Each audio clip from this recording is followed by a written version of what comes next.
Selamat datang saudara-saudari.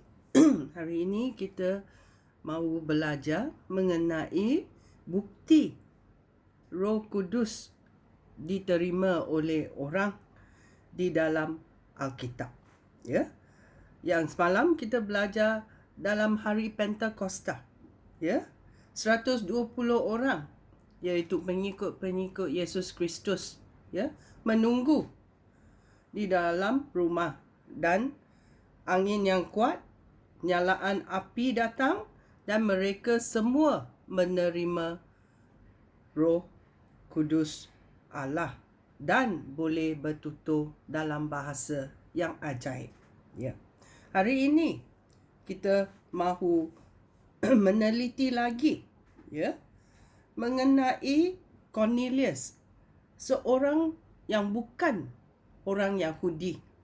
Apa yang berlaku kepada cerita ini, ya? Dia mengenai Petrus, iaitu seorang pengikut Yesus Kristus, dan juga Cornelius, seorang kapten, ya, dari pasukan Italia. Kedua-dua orang ini mendapat penglihatan. Mari kita masuk dan belajar apa yang berlaku. Ini adalah dalam Kisah Rasul-Rasul babak 10. Orang yang belum mengenai Alkitab boleh mendengar cerita ini, ya. Seorang lelaki bernama Cornelius tinggal di Kaisarea. Dia kapten pasukan tentera Roma yang disebut pasukan Italia. Dia takut akan Allah. Dia dan keluarganya menyembah Allah. Dia sering menolong orang Yahudi yang miskin dan dia sentiasa berdoa kepada Allah. Pada suatu hari, kira-kira pukul 3 petang, dalam satu penglihatan, dengan jelas dia melihat malaikat Tuhan datang kepadanya dan berkata, Cornelius. Cornelius memandang malaikat itu dan dengan ketakutan lalu bertanya, "Ada apa, Tuan?" Malaikat itu menjawab, "Doa kamu dan kemurahan hati kamu sudah diterima oleh Allah, dan Allah mengabulkan doa kamu. Sekarang, suruhlah beberapa orang ke Yope untuk memanggil seorang bernama Simon Petrus. Dia sedang menumpang di rumah seorang penyamak kulit bernama Simon yang tinggal di tepi pantai." Setelah malaikat itu pergi, Cornelius memanggil 2 orang hamba yang bekerja di rumahnya dan salah seorang pengawal pribadinya, yang pengawal ini juga takut akan Allah. Dia memberitahu mereka apa yang sudah berlaku. Lalu mereka pergi ke Yope. Keesokan harinya, semasa mereka masih dalam perjalanan dan hampir tiba di Yope, Petrus naik ke atas bumbung rumah pada tengah hari untuk berdoa. Petrus lapar dan hendak makan. Sementara makanan disediakan, dia mendapat satu penglihatan di atas bumbung. Dia melihat langit terbuka dan sesuatu seperti kain lebar diturunkan ke bumi, tergantung pada keempat-empat sudutnya. Di dalamnya terdapat segala macam binatang berkaki 4, binatang menjala, dan burung-burung yang liar. Lalu ada satu suara berkata kepadanya, "Petrus, bangunlah, sembelihlah binatang itu dan makanlah." Petrus menjawab, "Tidak, Tuhan, tidak. Aku belum pernah makan apa-apa yang haram atau najis." Tetapi suara itu berkata lagi, Jangan anggap haram apa yang sudah dinyatakan halal oleh Allah. Perkara itu berulang 3 kali. Lalu kain itu terangkat kembali ke langit. Ya, penglihatan itu berlaku atas hidup Petrus pada masa itu. Petrus termenung memikir makna penglihatan itu. Pada masa itu, orang yang disuruh oleh Cornelius sudah menjumpai rumah Simon dan mereka sedang berdiri di muka pintu. Mereka memanggil dan bertanya sama ada seorang tamu bernama Simon Petrus menumpang di situ. Petrus masih berusaha untuk memahami makna penglihatan itu. Apabila Roh Allah berkata kepada Petrus, "Dengarlah, 3 orang sedang mencari kamu, Petrus. Cepatlah turun ke bawah dan jangan ragu-ragu mengikut mereka. Kerana aku yang menyuruh mereka datang." Petrus turun ke bawah dan berkata kepada mereka, "Sayalah yang saudara-saudara cari. Mengapa saudara-saudara datang?" Mereka menjawab, "Kapten Cornelius menyuruh kami kemari. Dia orang baik. Dia takut akan Allah. Dia sangat dihormati oleh semua orang Yahudi. Malaikat Allah menyuruh dia menjemput Tuan ke rumahnya supaya dia boleh mendengar apa yang akan Tuan katakan." Lalu Petrus menjemput mereka menginap di situ 1 hari. Ya. Keesokan harinya, Petrus bersiap-siap dan pergi dengan mereka. Beberapa orang mengikut Yesus dari Yope pun pergi dengan Petrus. Sehari sesudah itu mereka tiba di Kaisarea. Cornelius bersama-sama sanak saudara dan sahabat-sahabat karib yang telah dijemputnya sedang menunggu mereka. Apabila Petrus tiba, Cornelius menyambut dia dan dia sujud di hadapannya. Tetapi Petrus menyuruh dia bangun. "Bangunlah," katanya. "Saya sendiri pun manusia." Ya, kita mesti tahu, kita mesti memuliakan Tuhan, bukan memuliakan manusia. Bukan memuliakan manusia yang di dunia ini, tetapi memuliakan Tuhan. Dia berkata, "Bangunlah," katanya. "Saya sendiri pun manusia." Sementara bercakap dengan Cornelius, Petrus masuk ke dalam rumah dan mendapati banyak orang sudah berkumpul di situ.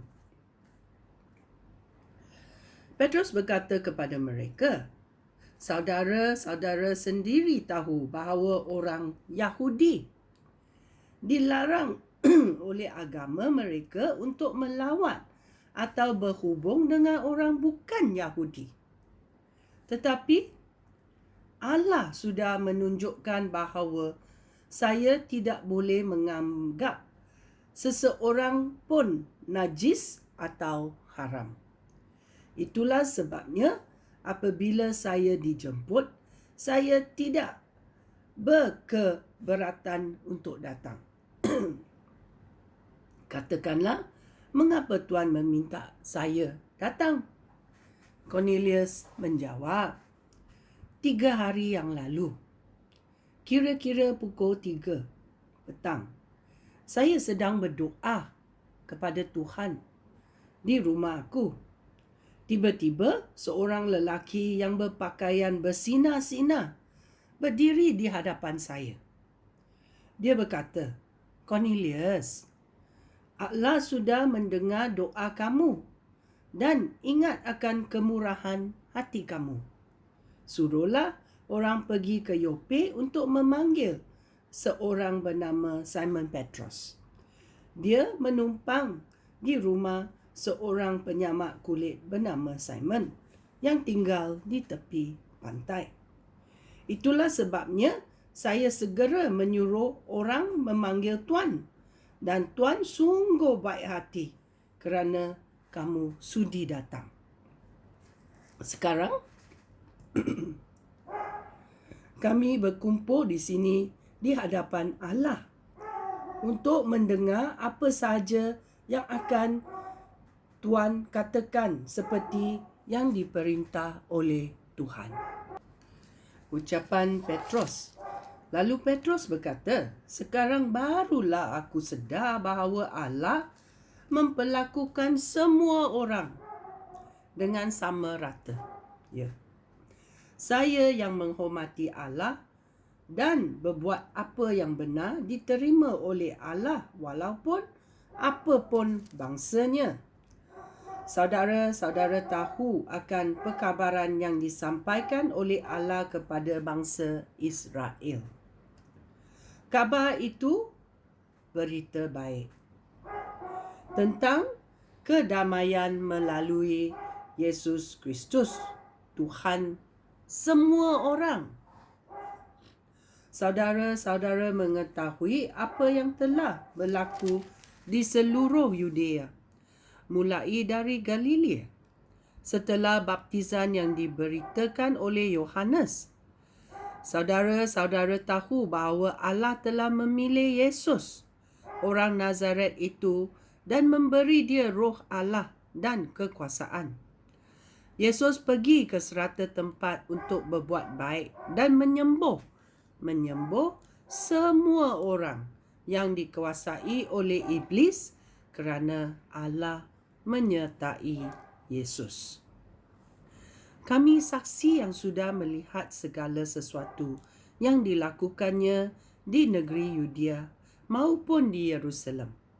Kemudian mereka menyalibkan Yesus dan membunuh dia. Tetapi pada hari ketiga, Allah membangkitkan Yesus daripada kematian dan memperlihatkan dia. Dia tidak dilihat oleh semua orang, tetapi hanya oleh kami yang sudah dipilih oleh Allah untuk menjadi saksi-saksinya. Kami makan dan minum dengan Yesus Kristus. Sesudah dia bangkit daripada kematian, dia menyuruh kami berkabarkan berita baik itu kepada semua orang dan memberi kesaksian bahawa Yesus Kristuslah yang diutus oleh Allah untuk menjadi hakim orang yang masih hidup dan hakim untuk orang yang sudah mati. Semua nabi berkata-kata tentang dia. Mereka berkata bahawa setiap orang yang percaya kepada Yesus, dosanya akan diampunkan dengan kekuasaan Yesus. Ya, percayakah? Ini bukti yang dikatakan dalam babak 10 bahawa Cornelius mendapat penglihatan, Petrus juga mendapat penglihatan. Ya? Dan dia panggil, ya, Petrus, pergi kerana Roh Kudus menyuruh kamu pergi. Kamu diarahkan untuk menziarahi Cornelius, seorang bukan orang Yahudi. Ya? Dan untuk apa? Untuk memberi berkat kepada mereka. Kerana berkat Tuhan itu ada pada orang Yahudi dan untuk orang bukan Yahudi juga. Ya. Namun begitu, Petrus juga menghadapi orang bukan Yahudi. Dia pun ragu-ragu. Ya, betul ke ni? Orang bukan Yahudi pun mendapat penglihatan. Itulah Petrus berkata kepada Cornelius dan saudara-saudara mereka mengenai Yesus Kristus. Dan bila Petrus mengkabarkan berita baik ini, apa berlaku? Tiba-tiba Roh Kudus datang dan menjamah mereka dengan ayat Tuhan. dalam ayat 44, dia berkata, sementara Petrus berkata-kata, Roh Allah turun dan menguasai semua orang yang mendengar perkabaran itu. Beberapa orang Yahudi yang percaya kepada Yesus dan menyertai Petrus dari Yopa hairan melihat orang bukan Yahudi juga dapat Roh Kudus. Mereka mendengar semua orang itu bertutur dalam bahasa yang ajaib dan serta memuji-muji kebesaran Allah. Lalu Petrus berkata, lihatlah, semua orang ini sudah menerima Roh Allah seperti kita juga. Bolehkah sesiapa menghalang mereka dibaptis dengan air? Oleh itu, Petrus menyuruh mereka dibaptis demi nama Yesus Kristus. Kemudian mereka meminta supaya Petrus tinggal dengan mereka untuk beberapa hari. Ya. Ini adalah bukti bahawa segala keluarga Cornelius, saudara-saudaranya yang dia jemput, semua menerima Roh Kudus kerana mereka takut akan Allah, kerana mereka menghormati Allah, kerana mereka berdoa kepada Allah. Ya, kita mesti tulus hati untuk berbuat demikian, kerana Roh Kudus akan dicurahkan dalam hidup kita. Ya, sungguh baiknya. Ya. Apa berlaku? Ya, sahabat-sahabat Petrus, iaitu orang Yahudi lah. Ya, pada awal-awalnya tidak mahu percaya bahawa ini boleh berlaku kepada orang bukan Yahudi. Ya, dan mereka berkata, bolehkah ini berlaku? Kerana mereka yang bukan Yahudi menerima bahasa roh ajaib dan mereka memuji Allah. Ya. Dalam 47 ayat, lihatlah, semua orang ini sudah menerima roh Allah seperti kita. Bolehkah sesiapa menghalang mereka? Bolehkah kita menghalang Roh Kudus untuk bekerja? Ya, sungguh menakutkan kalau kita mahu menghalang Roh Kudus untuk bekerja. Ya, kita mesti memuliakan Tuhan. Kita mesti takut akan Tuhan kerana Dia adalah pencipta kita. Ya. Bila Petrus balik ke Yerusalem, dia mempertahankan pendiriannya apa yang berlaku kepada keluarga Cornelius. Ya. Pada Kisah Rasul-Rasul babak 11 ayat 2, dia berkata, apabila Petrus pergi ke Yerusalem, orang Yahudi yang percaya kepada Yesus yang masih berpegang kepada upacara bersunat mencela Petrus. Mereka berkata, kamu menumpang di rumah orang bukan Yahudi yang tidak bersunat. Bahkan kamu makan dengan mereka. Oleh itu, Petrus memberikan laporan lengkap tentang apa yang sudah berlaku. Dia melakukan hal itu mulai dari permulaan. Ya. So Petrus menceritakan apa yang telah berlaku. Dan bila mereka sudah mendengar apa yang Petrus katakan, ya, orang-orang Yahudi bersenyap. Dan mereka juga mengatakan, ya, Tuhan adalah Tuhan yang Maha Kuasa. Dia boleh memberi apa yang dia ada kepada orang Yahudi atau orang bukan Yahudi. Kerana Yesus datang untuk menyelamatkan semua orang, bukan sahaja orang Yahudi. Memang betul Yesus Kristus adalah orang Yahudi, tetapi penyelamatan Yesus Kristus adalah untuk umat manusia, kerana manusia berdosa kepada Allah. Ya, macam mana kita boleh menerima penampunan? Iaitu melalui Yesus Kristus yang mengorbankan hidupnya, darahnya, badannya untuk kita, supaya kita boleh berhubung baik dengan Allah Bapa. Kerana darah Yesus menyucikan segala dosa kita. Dan Roh Kudus datang supaya dia memimpin kita selama-lamanya.